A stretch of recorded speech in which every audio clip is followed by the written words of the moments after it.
உனக்கு கல்யாணம் ஆகல 7 2 கிட் கரெக்ட்டா ஃபர்ஸ்ட் லெட்டர் என். டேய் சாமி இவன் சொல்ற போடா. உன்ன லவ் பண்றேன்டா.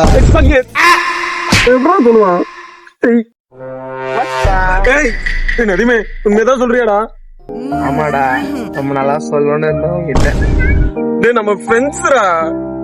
உனக்கு ஃப்ரெண்டா தான்டா பாக்குறேன். டேய் நீ எனக்கு ரொம்ப ஸ்பெஷல்ரா. நீ தான் எனக்கு ஒரே புரிஞ்சுக்கிறான்ல. டேய் என்னடா இது? எப்படிடா? லவ்க்கு சிலபஸ் இல்லடா. இருடா அம்மா கால் பண்றாங்க. டேய் நடிக்காதடா, காலே வரல. தம்பி வாத்தியா என் ஜோசியம் போய் சொல்லாதுவா. டேய் சாமி நீ தானே பெரிய வேலையை பார்த்துட்டு போயிட்ட. அடுத்து சொல்யூஷன் வேணா பேடி சாட்ப்பா. காசு கொடு காசு காசு காசு. மொத்தா பீச் சாட்னு ஸ்டார்ட் பண்ணி சப்ஸ்கிரிப்ஷன் வாங்குறியா? தம்பி உனக்கு இன்னொரு பெரிய அதிர்ச்சி காத்துட்டு இருக்கு. டேய் சாமி இப்ப என்னடா? உன்னோட காதல உனக்கு காலையில பெரிய கிஃப்டா வாங்கி வச்சிட்டான். கிஃப்டா? இந்தா மச்சான் இது உனக்கு. டேய் இது ரொம்ப ஓவர்ரா. காட்டுறா, நான் போட்டு விடுறேன். என்னடா இது? சாமி இது மாதிரி பிடிக்கலாம் ஸ்டாப் பண்ணுங்க சாமி. டேய் உனக்கு இன்னொரு சர்ப்ரைஸ் இருக்குடா. சும்மாடா ப்ளீஸ்டா. டேய் கஞ்சா அடிச்சா என்ன வரும்? போதும் வரும் சார். எனக்கு அடிக்காமலேயே வருதுடா.